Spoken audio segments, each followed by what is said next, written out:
Good morning. I'm starting my lecture in a second.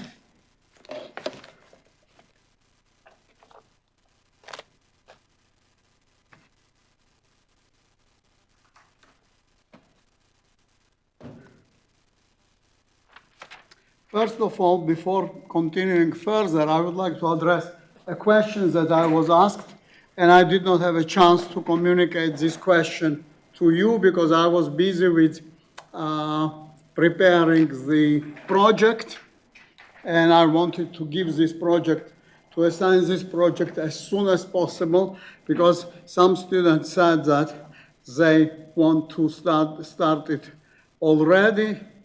So in page 1816, I was asked by a student, I forgot to write this plus sign. And the fact that I forgot this plus sign made the student wonder what was happening. He did not understand what was happening.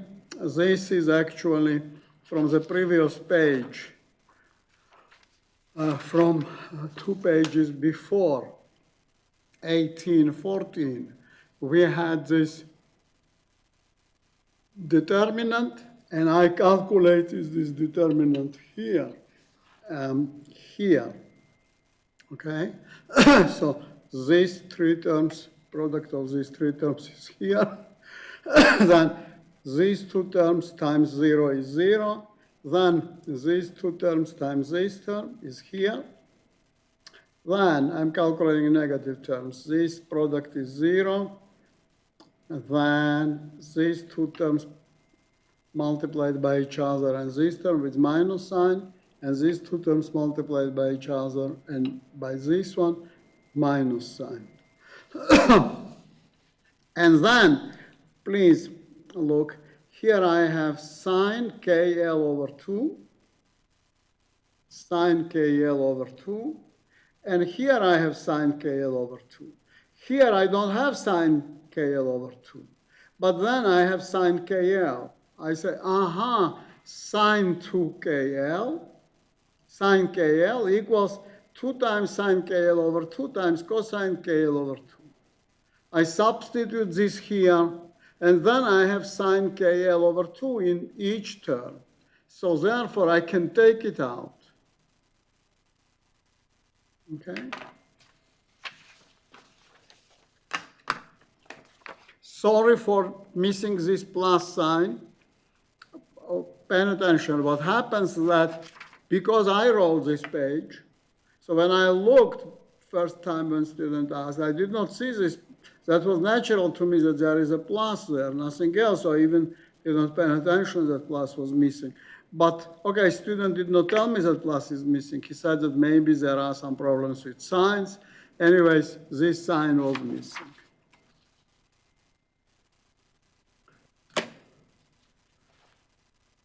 Okay, now we will move to the following topic.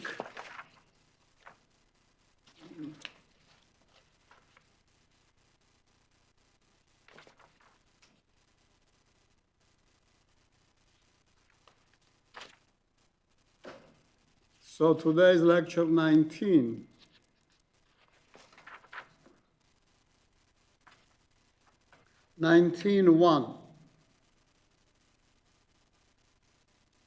And that is as follows. We are nearing completion of topic of stability.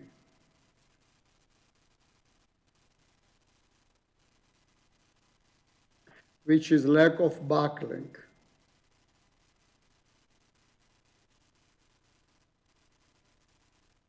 And buckling.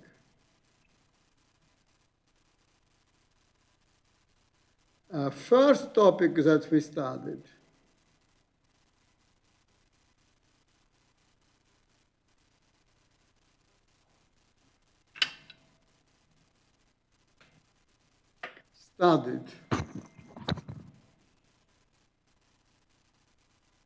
was deflections.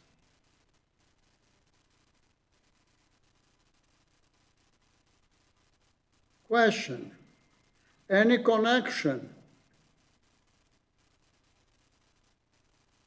between these two topics?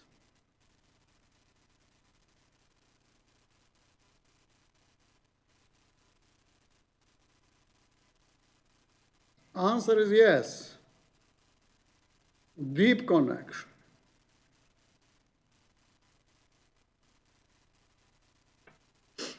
Okay? I will start. In topic of deflections, of beam deflections,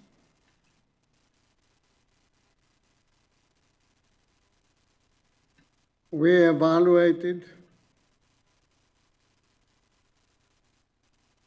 function of displacements. V of x. In buckling, so we had differential equations.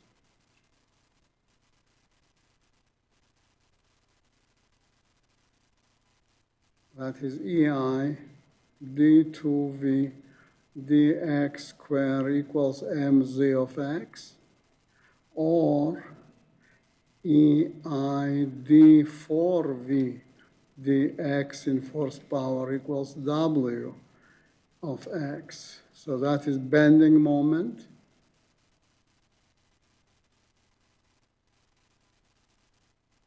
That is a distributed load.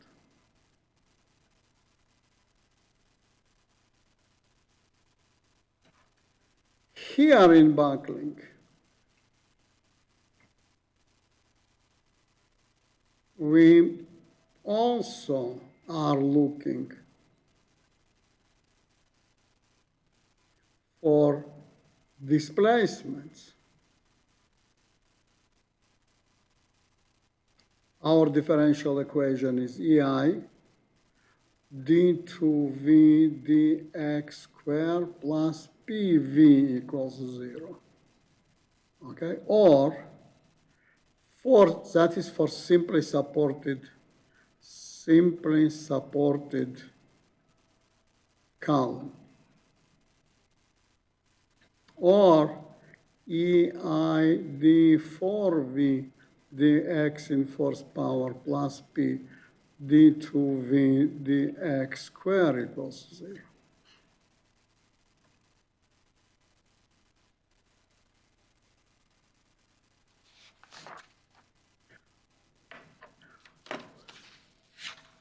Then in deflections, in deflection chapter,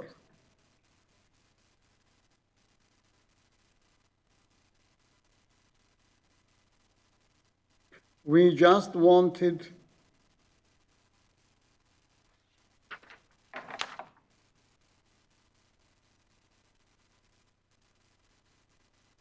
function v of x. Here we want, here in buckling,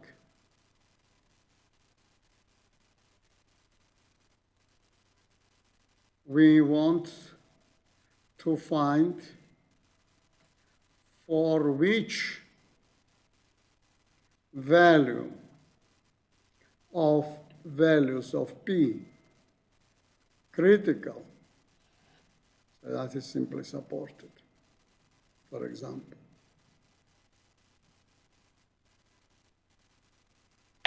V of x is not identically 0.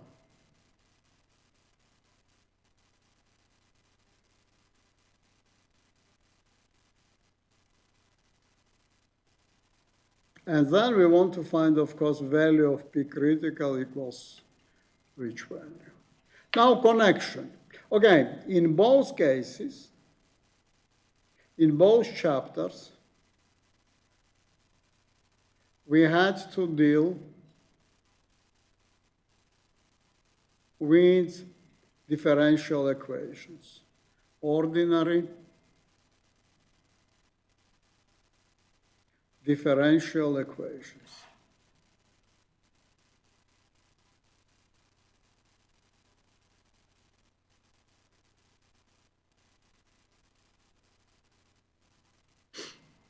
So engineers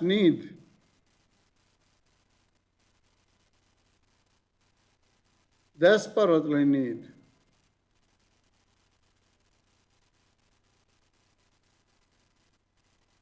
differential equations.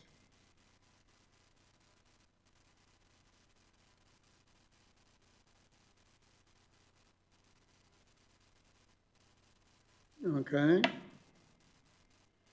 Mechanical, civil, ocean, aerospace, automotive, engineering fields,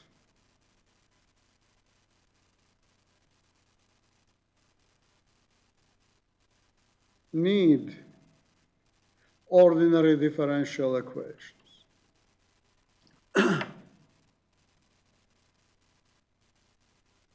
Again, the following question arises. Question.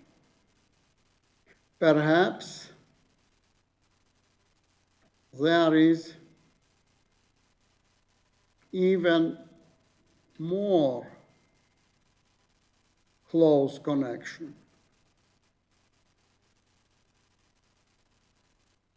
between deflection chapter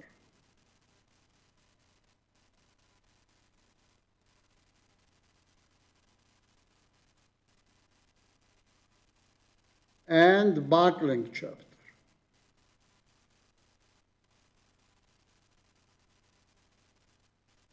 So specifically, let us,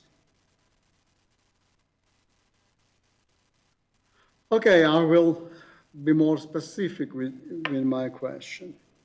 In deflection chapter,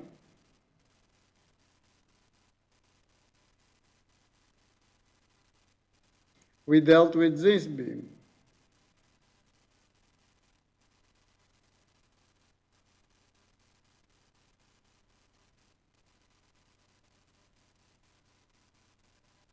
W0, the beam length is L. Then this beam deflects.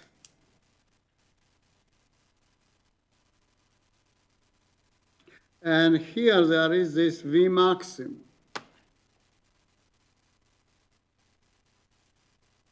Equals 5, W0, L in force power, 384 EI. So that is in deflection chapter.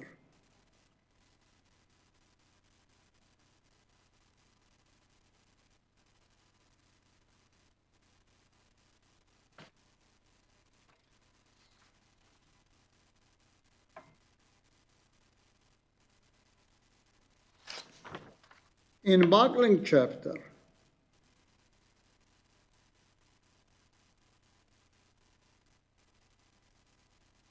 we studied for simply supported beam like this. P critical, and during this P critical, then this W is not zero, V is not zero. So V is like this. Okay? So in this case, V equals some constant, C times sine n pi x over L.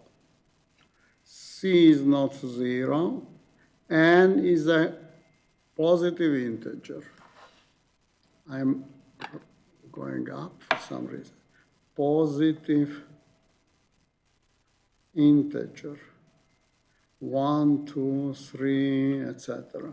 And P critical equals n pi square EI over L square. Okay, smallest buckling load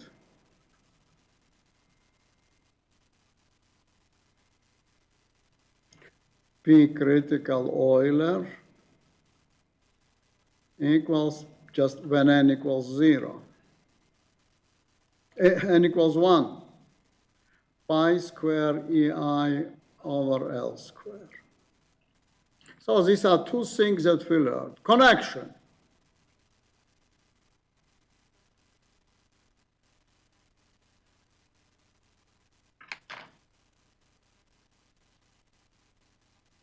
Now we will connect these things.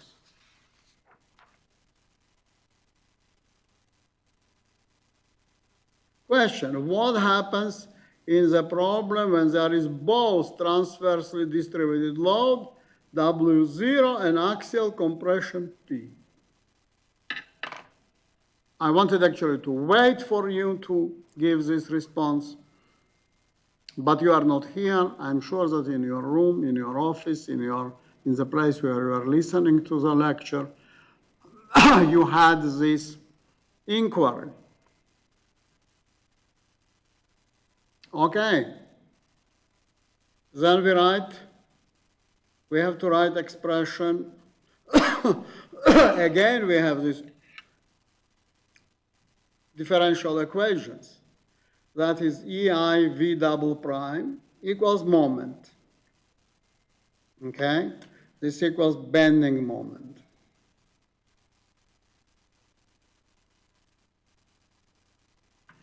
Okay. This load gives me actually this contribution minus P times V.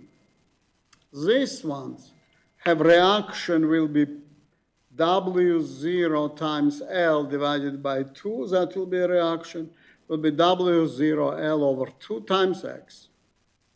Okay, maybe I will write it down here from next page. Again, I'm repeating, you of course know this by heart, by mind. So then this is a reaction. That is a symmetric problem. So that is entire load, W0 times L divided by 2.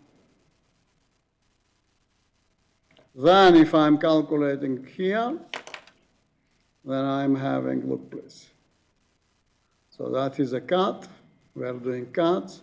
That is MZ.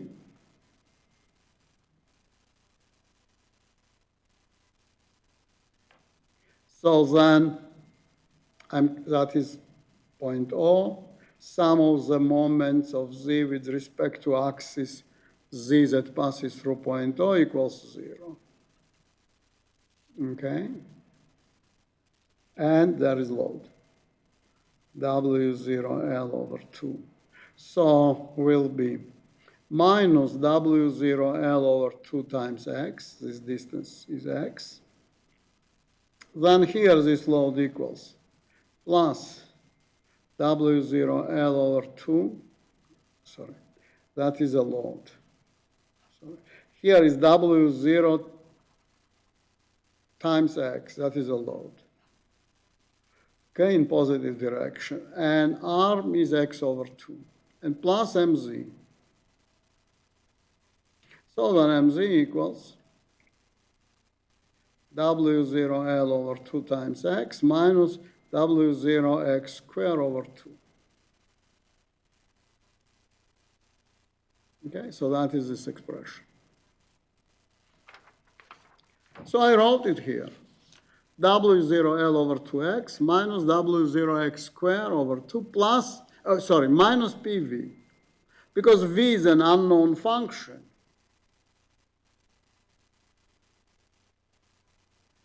That is something we are looking for. Then I have to put it on the left-hand side, together with other terms that contain unknown function V. So EI V double prime plus PV. That equals W0L over 2x minus W0x squared over 2. Okay, we do it usually. We don't like to have one constant EIs and another P. I divide both sides by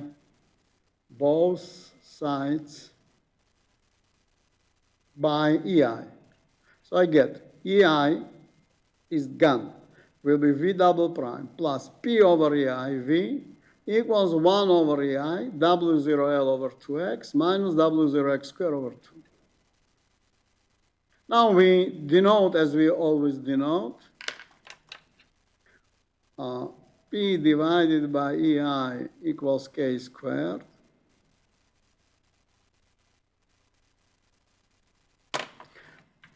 So we get actually this is inhomogeneous because there is right-hand side. Then ordinary differential equation. Ordinary because this derivative is with respect to x only. There is no derivative with respect to any other coordinate. Because that is inhomogeneous, then we need to find solution of complementary solution plus particular solution. Complementary solution is a solution of this part only, v double prime plus k square v equals 0. And particular is any solution of this equation. Any questions?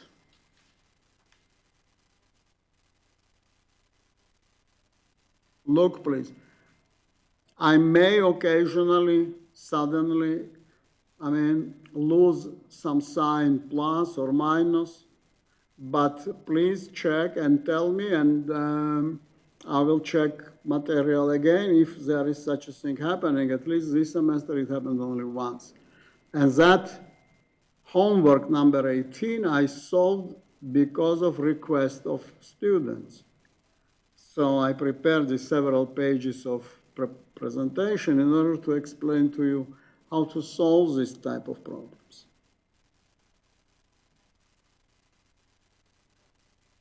Okay, then now we are talking about homogeneous problem. So homogeneous solution we already know.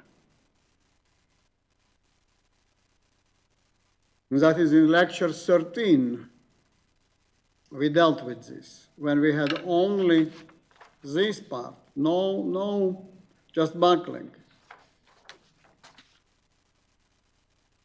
V of x equals C1 sine kx plus C2 cosine kx plus V particular.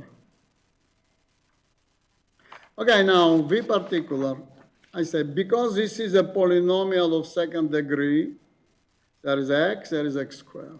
So it makes sense to look for particular also in the same form. Alpha plus beta x plus gamma x squared. Polynomial of order, you see I misspoke here, of order 2 as the right-hand side.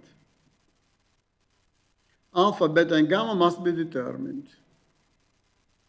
Okay, let us calculate first that I have to substitute this V particular into differential equation to check whether it satisfies or not. So first derivative of this,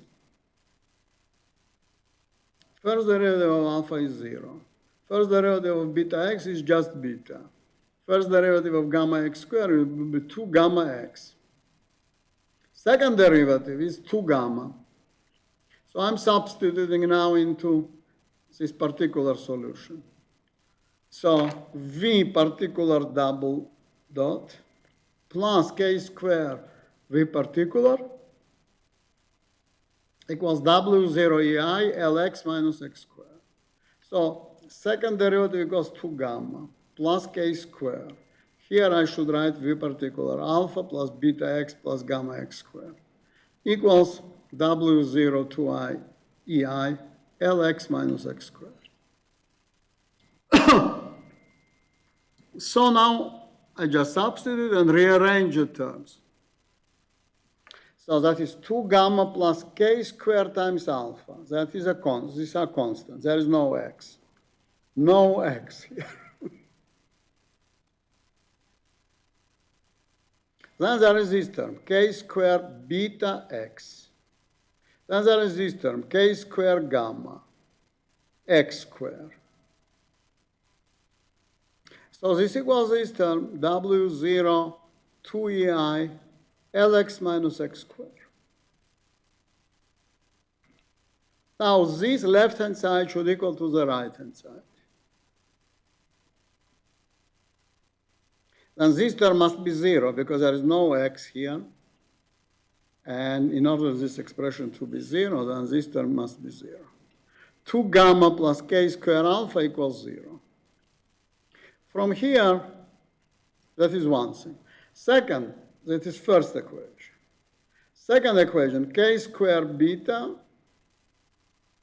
that is this term,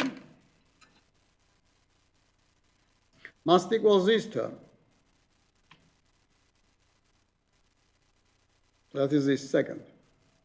Equals W0L 2EI. Coefficient in front of x must be 0. So from second equation, I get beta. Beta equals W0L 2EI k squared.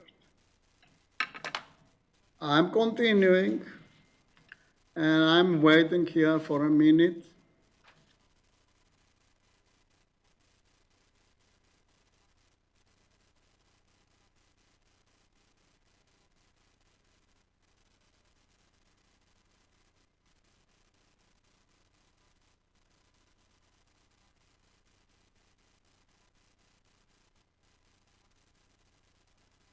So then third equation. Third.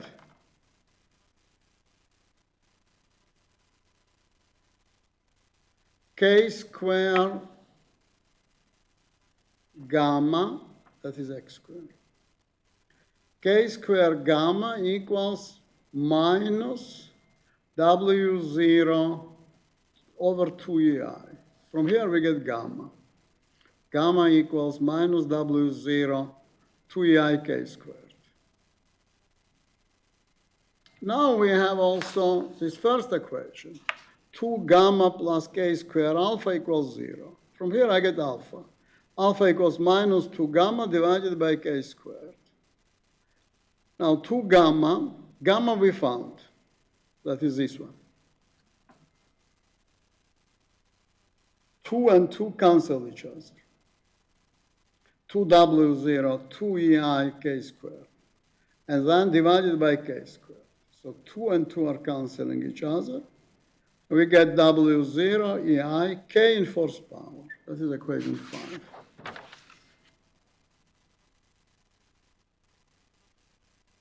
So that is an equation then, V particular. W0 over EI, k in fourth power. That is this term alpha.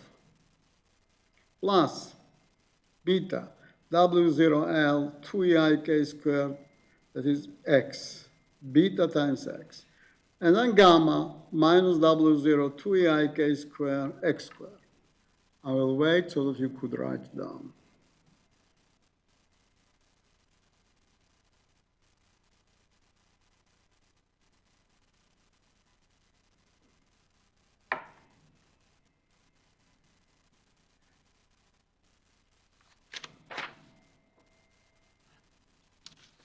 And you will get all these pages. I will copy. Mr. Silva was kind enough when we had regular lectures to copy them after the lecture and put immediately on the web. Now I'm doing that.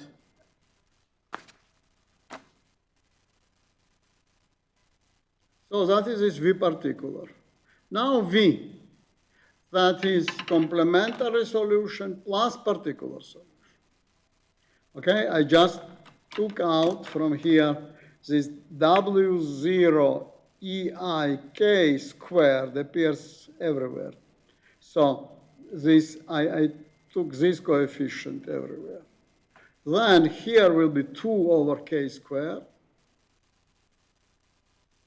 Then plus Lx. That is this here. And minus x squared. Okay, once I have this, I have to satisfy now boundary conditions.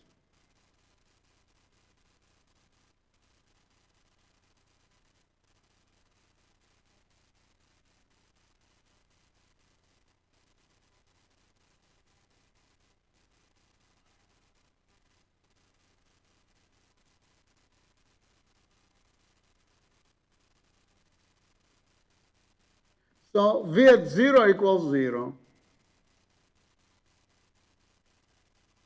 Then C1 times 0 is 0, so this term does not appear in this equation. Plus C2 times 1 plus W, then x equals 0. This is 0, this is 0. 2 over 2 is 1. We get W 0, EIK in fourth power. So C2 equals minus W 0, EIK in fourth power.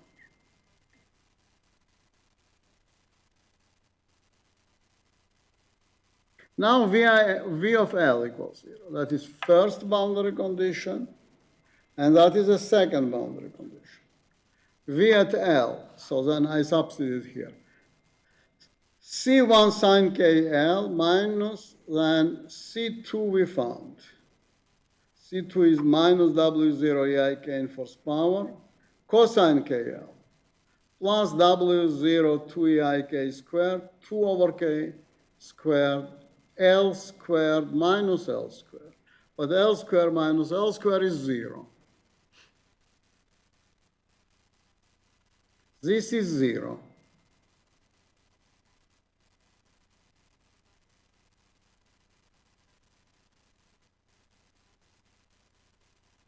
So then pay attention, these 2 and 2 will cancel each other. I will get EIK in fourth power like here.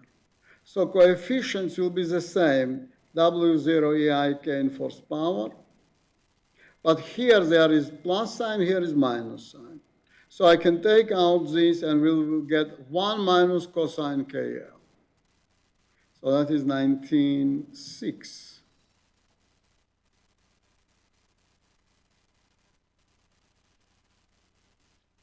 So then we will get 19.7.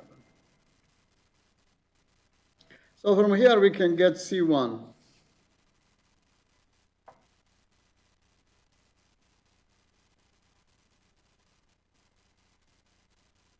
C1 equals, look please, this transfer, W0 EI in case for power cosine KL divided by sine KL, minus, this 2 and 2 cancel each other, W0 EI in case for power divided by sine KL.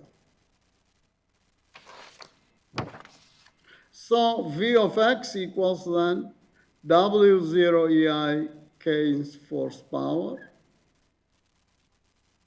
then cosine KL divided by sine KL, minus, then I took this out, this is taken out here, 1 over sine KL.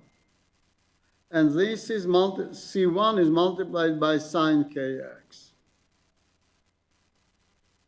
Okay, C1 sine KX. This comes from there. Then, with cosine, that is C2, W0 EIK in first power cosine KX, plus particular solution. And look, I forgot here this. Look, I'm doing derivations at home. I'm preparing lectures at home.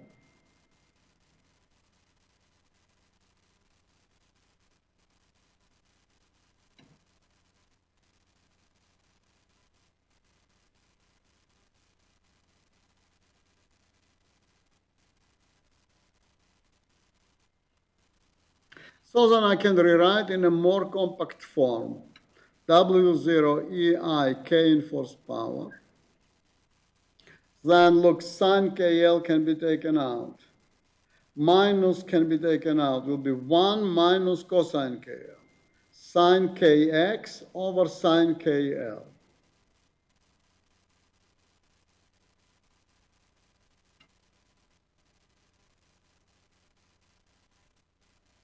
Then these 2 and 2 are canceling each other. I will get K in fourth power.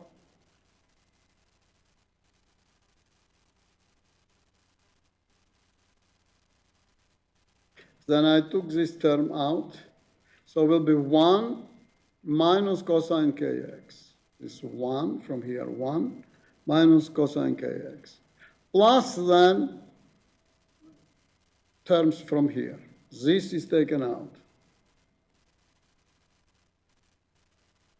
So here, however, there is k squared. So, but here I took out k in fourth power.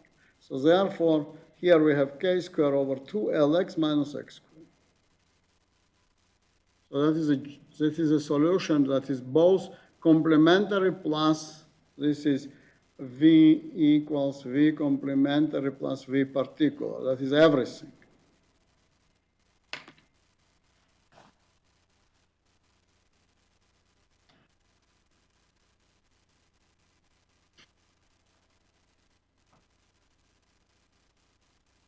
So that is this displacement. Now, 17.8, just one question 19.8. So that is this column.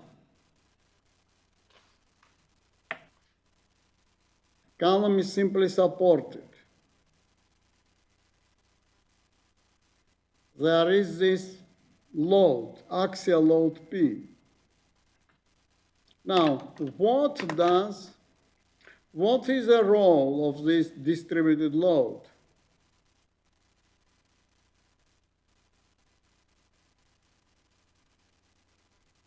What does this W0 distributed load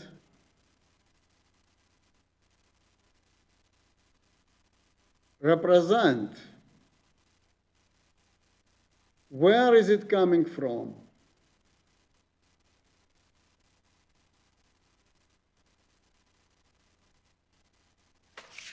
Just our curiosity?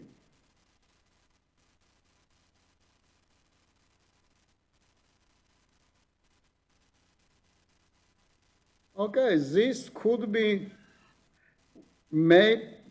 possible wind loading.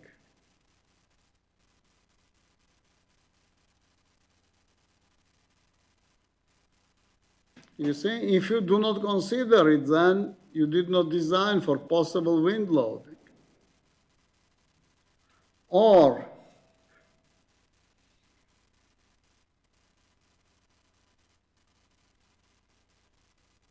so there is this airplane's wing, then that is sudden turbulence.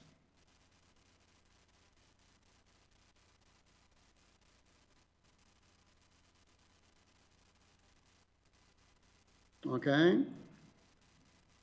So when designing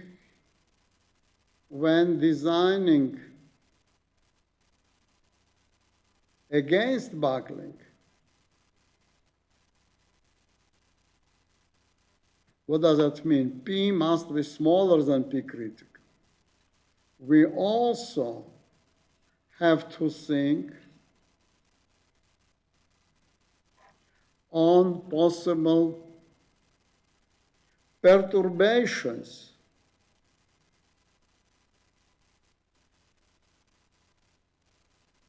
from ideal state, ideal situation. Okay? So we encounter real life situation.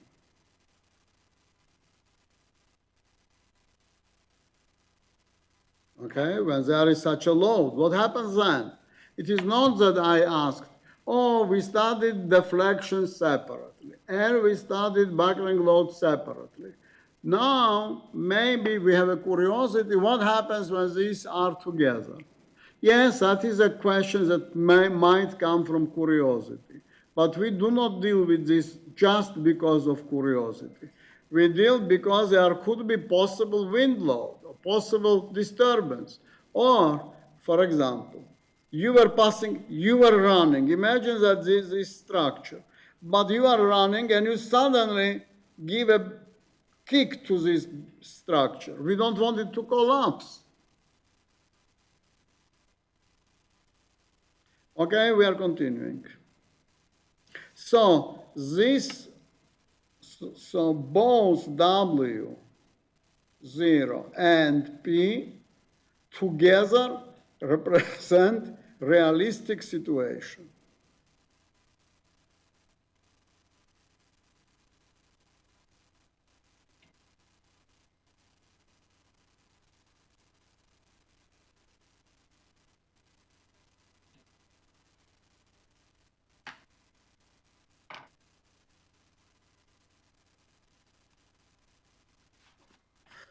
I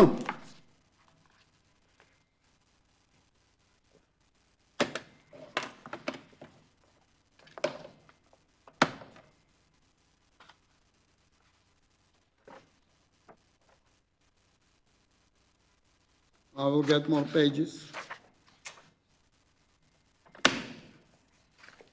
from my binder.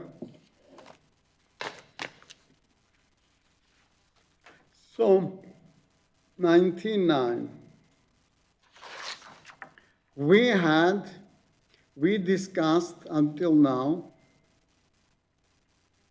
we did not finish this until now, two realistic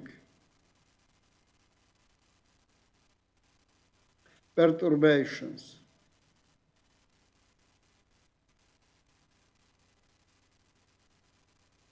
of ideally centrally loaded column.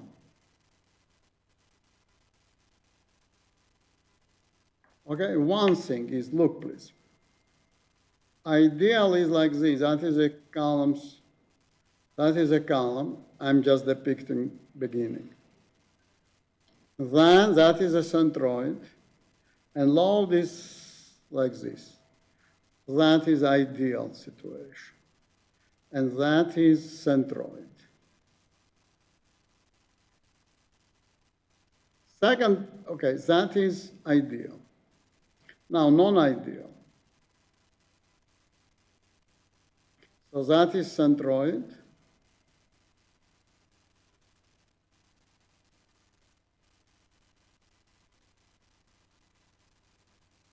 But load is applied here. So this is eccentricity E. And second is like this. Even if the load is applied in the center, that is centroid.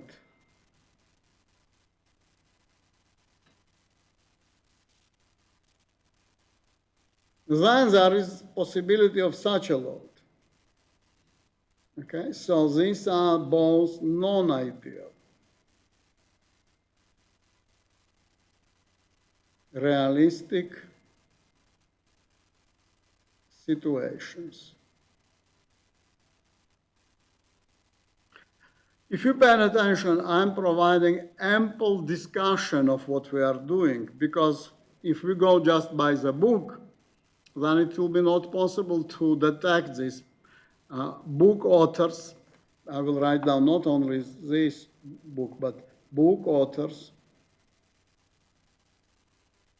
do not pose, as it were, to answer the following question.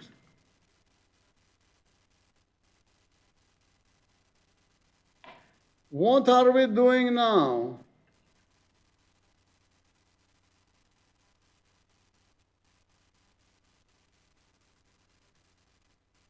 Why are we doing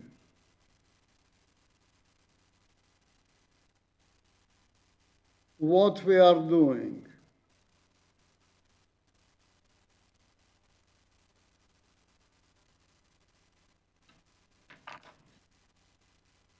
Okay, we discussed this case and this case. So you see also connection between these two parts that we did.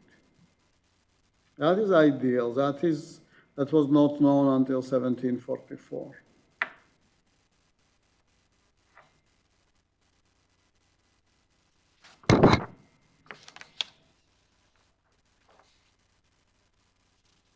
So let us find, so we found the displacement.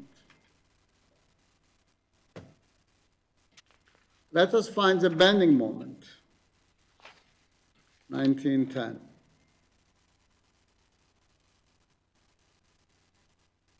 Why do we want bending moment? Because from bending moment, I can calculate sigma, bending moment divided by moment of inertia times c. Okay, just I will make like this, 1911. We need not only V of x, displacement,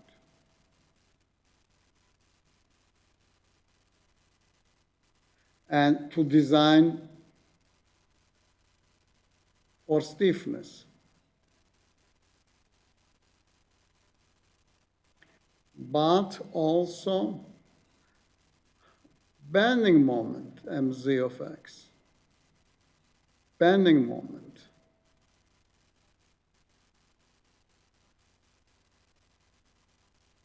to design for strengths.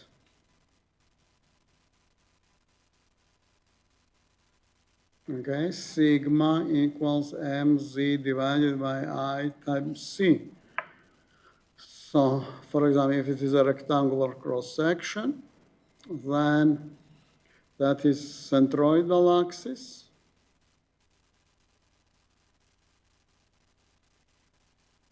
Then this is C.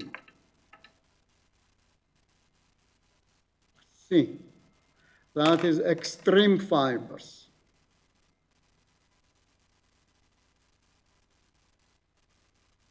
Where maximum sigma occurs.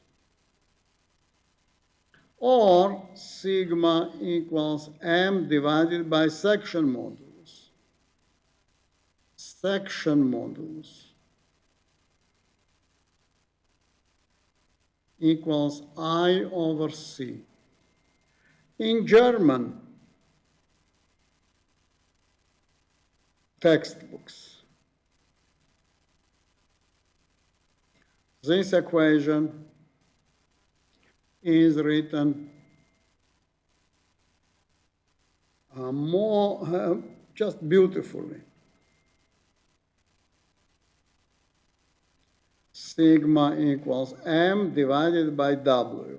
So their section modulus, w is section modulus, but they call it Widerstands moment. That is moment of resistance.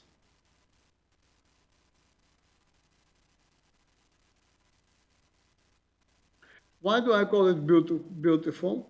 Because this formula is called mirror formula.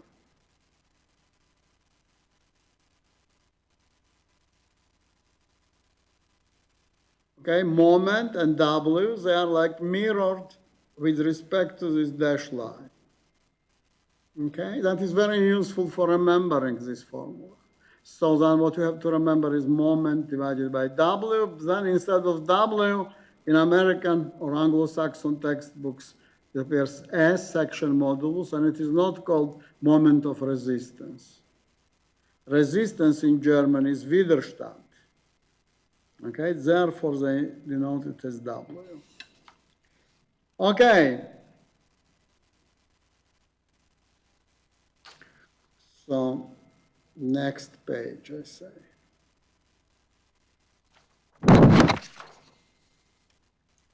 So then I just differentiate 2 times. I get W0 over K squared, 1 minus cosine KL, sine KX. Look, please, here I have it. Then plus cosine KX minus 1. Where is the biggest bending moment? At L over 2. So M maximum then will be W0 K squared. So then will be sine K L over 2. But sine K L over 2 can be divided. So we just do some algebra. And we get cosine KL over 2. 1 minus cosine KL over 2 divided by cosine KL over 2. So when K is small, we get W0 L squared 8, like in this problem.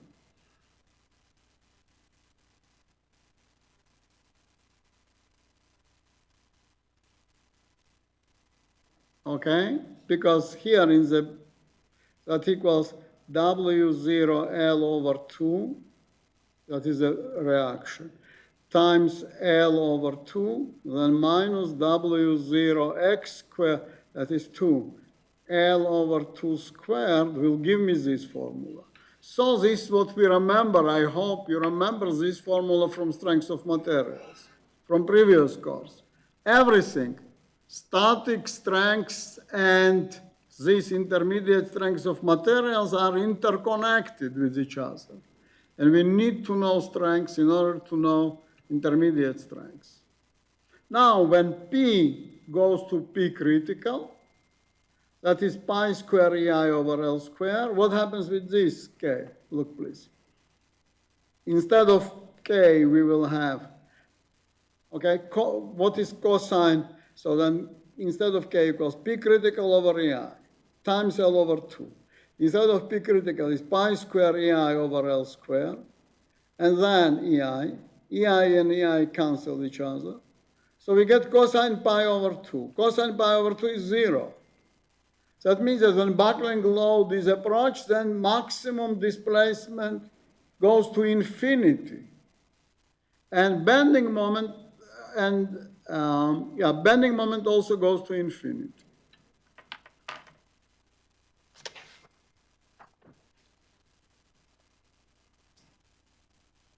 Any questions? Please, please, please communicate to me the questions.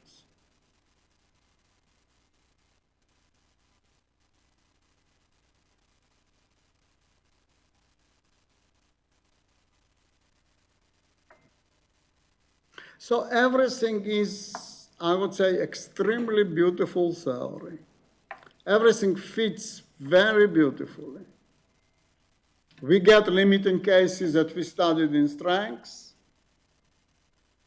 In statics, it's important to know what is centroid, where is the centroid. Notion of moment of inertia is important. Here, buckling, and main thing is that realistic situation is different from ideal situation. Yes, we are using safety factors also. So idea of safety factor is also because of realistic situation. I will continue this topic. So 1911 we covered, 1912.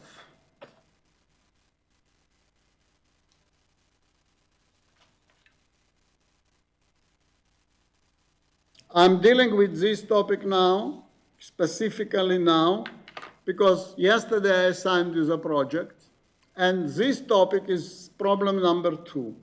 Pay attention. In the project, I deliberately limited myself with 2 problems only.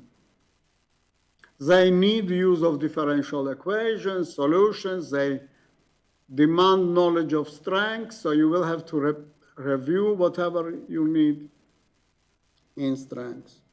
Now you may say, okay, this distributed load was acting as a wind, but maybe wind is approaching only in short place, not for the whole beam. Maybe there is some wind flow only, or gas flow here. Okay, then situation is like this. P and P. Here is a load N. Why I noted N? N, normal load.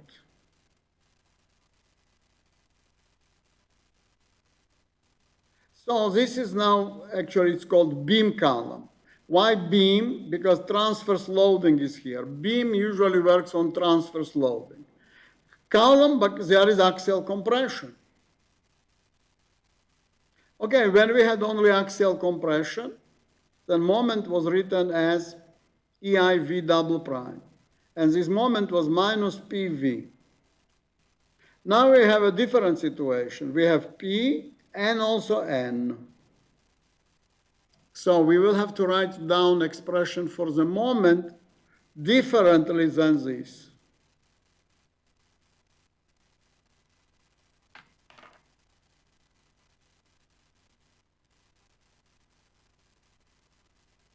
Any questions? No. When I say no, actually, I mean, you are not sitting here, you and I both are prevailing over coronavirus. Why? Because we are continuing to teach, you are continuing to study. So we are succeeding in fighting coronavirus. It seems to me, in my humble opinion. And America and entire world will prevail over coronavirus. But we have to keep social distancing. But it does not mean that we are distancing ourselves from each other. We are in electronic contact. There is technology that connects us. Please use that technology to contact me if you have any question, even slightest. Okay, now I will write down this 1913. So bending moment then equals, look, if load is in the middle, then reactions will be n over 2. So n over 2 times x minus PV. So that is for the first part. And I assume that this load is in the middle. Because I assume this load is in the middle, there is a symmetry of the displacement function with respect to mid cross-section. We can consider only that the half beam. Now, if the load is not acting in the middle, then we have more work to do. We just have to integrate differential equation on the left side to the load, right side to the load, then Taylor solution under the load. We will consider simpler case, but even this simpler case is quite long. Due to symmetry of displacement function with respect to mid cross-section, we can consider only the half beam. So, EI d2v dx square equals mz. mz equals n over 2x minus pv. So I'm writing down EI v double prime, I just rewrote this, plus pv, because I transfer this unknown function to the left side to have unknowns together and knowns together. I divide again by EI. I get v double prime plus p over EI, v equals n over 2EIx. That is k squared. I denote again as that is our notation.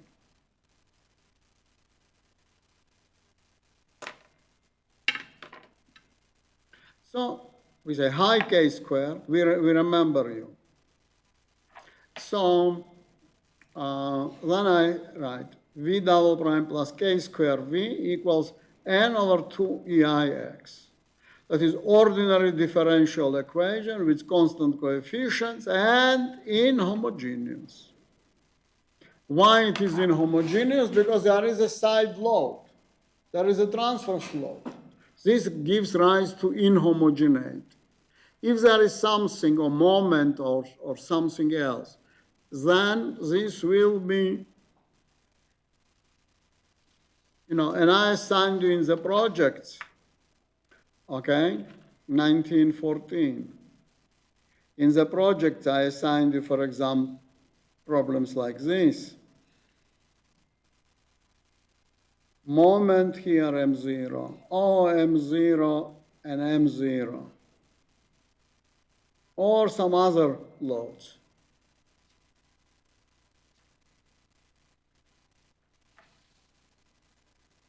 Okay, 1915. V equals V complementary plus V particular. Now this is complementary is the same. C1 sine kx plus C2 cosine kx with V particular. Because on the right-hand side I have linear function, so I'm also looking particular as a linear function. So AX. Previously I denoted as beta x. If you want, I can denote it also beta x. So I substitute then beta x double prime is 0.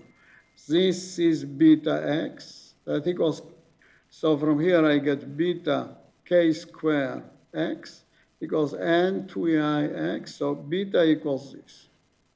So particular solution is n 2ei k squared x. Now what is eik squared? Eik squared is ei, then n divided n, okay, ei times p, sorry. P divided by ei. So ei and ei cancel each other, we get p. So v particular then equals n, this guy equals 2px.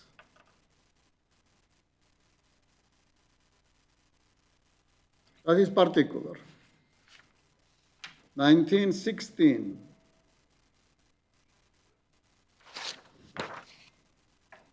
V equals V complementary plus V particular. C1 sine kx plus C2 cosine kx plus n 2p x. Boundary conditions. Okay, 1. X equals 0, V is 0. So C1 sine 0 plus C2 cosine 0 plus this 0. So this is 0, this is 1, C2 is 0. So what is left then is C2 is gone. So C1 kx plus n over 2px. Now we study Hauser beam because of symmetry.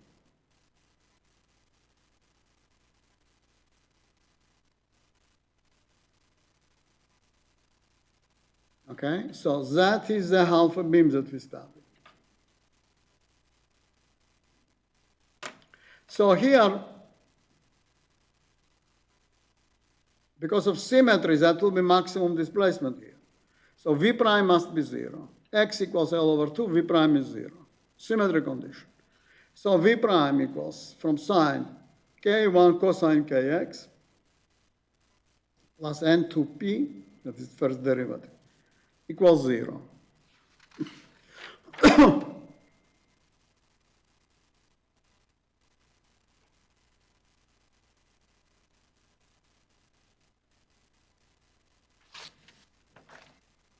So C1 equals minus n 2pk cosine kl over 2. So V of x equals minus n sine kx. That is, this is multiplied by sine kx. Then particular n over 2px. Or I can just take out this and write it down. And 2pk cosine kl I take out.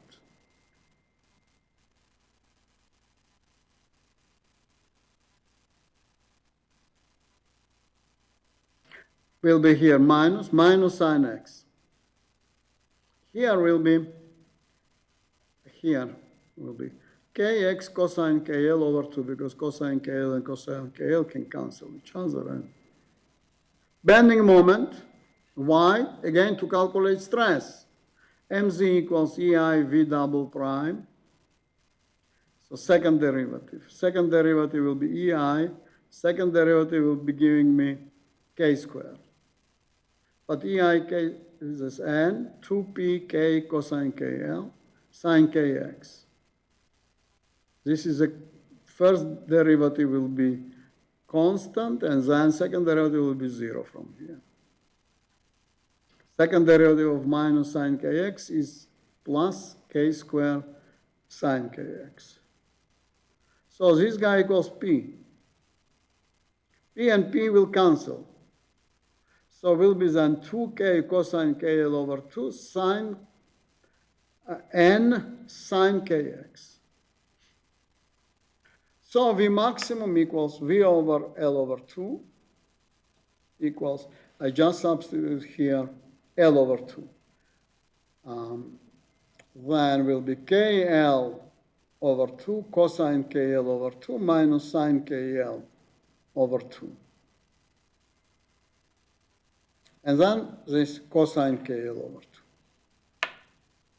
So I can divide cosine KL over 2 and cosine KL over 2. I will get here just KL over 2. and cosine will cancel each other. Sine over cosine is tangents. You see, we need also trigonometry, otherwise, without it, we cannot get anywhere. So that is a V maximum. That's the maximum displacement.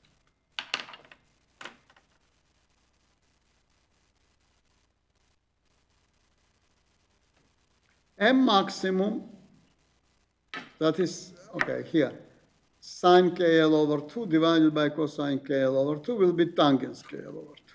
So 1918. So that is this expression. Okay, now we can do observations.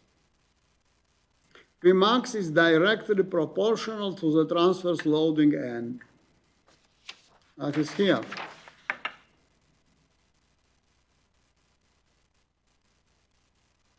Here, Vmax. Vmax is not directly proportional to P. Why? Because there is K here, and K contains P's, and tangents, K contains P. Depends through K. What happens when P goes to critical value? P critical equals pi square EI over L square. Your anticipation? What is your anticipation? You are not here, but I'm still asking you this question because I would like you to ponder at home about this.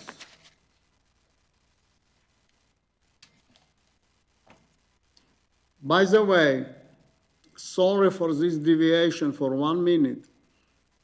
The best recommendation I can give to every student now is not to work at all last month. I very much hope that we will go over this pandemic, and then everything will be open, all businesses will be open, we can again start to work full time. Now best time is to devote to the education. So your anticipation. Okay, if you anticipate that displacement will go to infinity, you are right. That is what we had in previous problem. Vmax is proportional to 1 over cosine KL over 2. So where does Vmax goes to? When cosine KL over 2 goes to cosine P over EI, L over 2. But instead of P, I write pi square EI over L square. And then EI. EI and EI cancel each other. From L square, I get L. L divided by L will be 1. So then we get 1919. Cosine pi over 2, that goes to 0. That means that Vmax goes to infinity, Mz goes to infinity. Wow, I think that is a stunning result. Both results are stunning. I knew that such results should have been obtained. That kept me from making mistakes in the road. Why infinity? Why displacement goes to infinity? Okay, this is we used for MZ approximate expression. That is this one, MZ equals EI V double prime. But more exact will be V double prime 1 plus V prime cubed, and then 3 halves the power. That is exact solution, exact expression. So then, if we are using this more difficult and nonlinear differential equation, then we don't get this infinity. But still, displacement is very high. Okay? So with this, I will write down no infinite solutions, but still Vmax and Mz max very big. Science is approximation. That maybe is a bit surprising fact, but science is approximation. Without approximations, we cannot get anywhere. Pay attention. First, we started centrally loaded beam and obtained solutions. Then we said, oh, but there is a transverse load. Let us remember this. That means that centrally loaded beam is an approximation of reality. Everything that we do in science is approximation. That is a damn good approximation.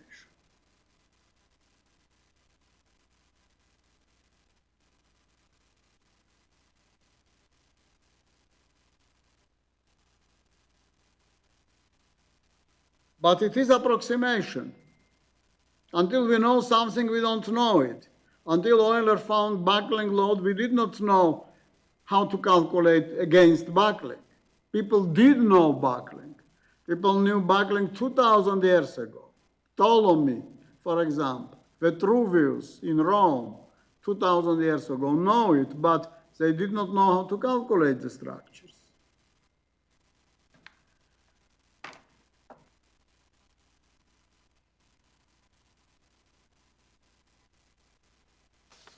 Any questions?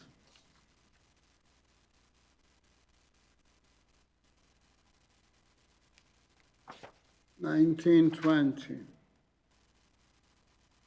So we will discuss one more question just. What happens if axial load is zero? Are we getting expression we had in the beginning of the course, in the section deflection of beams for this beam? Okay, for this beam, if you remember, that is how we solved. EIV double prime equals n over 2 times x for half a beam, because there is a symmetry, so we consider half a beam. Because of symmetry.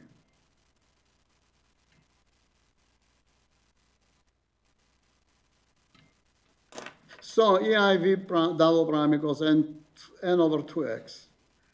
EIV prime equals n over 2x squared over 2 plus C1. That's first integral. One more integral, EIV n over 2x cubed over 6 plus C1x plus C2. Boundary conditions, V at 0 equals 0. V at 0 equals 0. So we get 0 plus 0, C2 must be 0.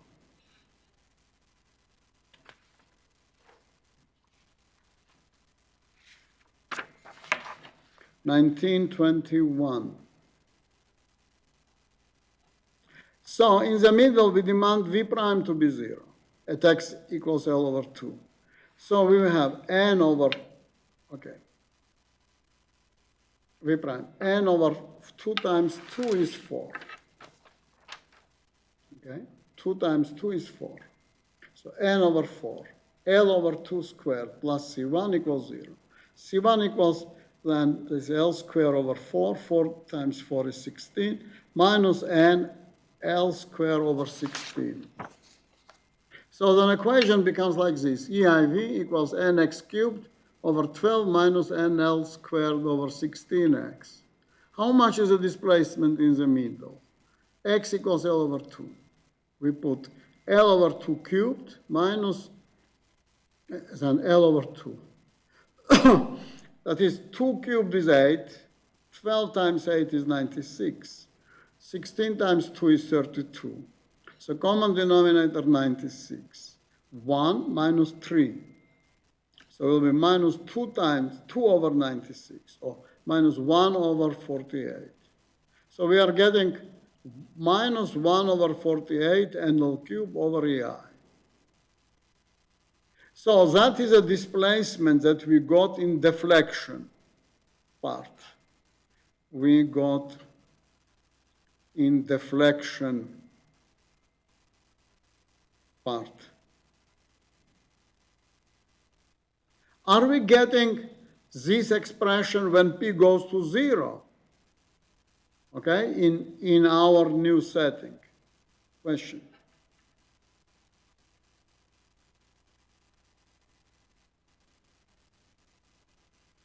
And what is our new setting? That is this. That is P, and that is this N. So when this goes to 0, are we getting this from what we did? Answer is yes, we get this.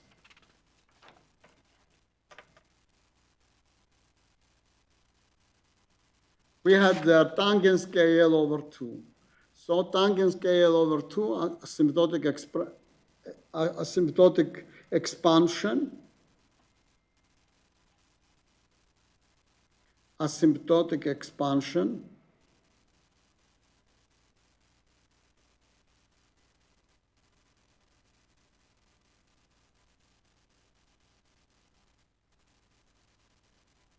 is like this, Taylor expansion. So then we have KL minus tangent KL over 2 equals then this term. 2 cubed is 8, 8 times 3 is 24. So V max then equals this.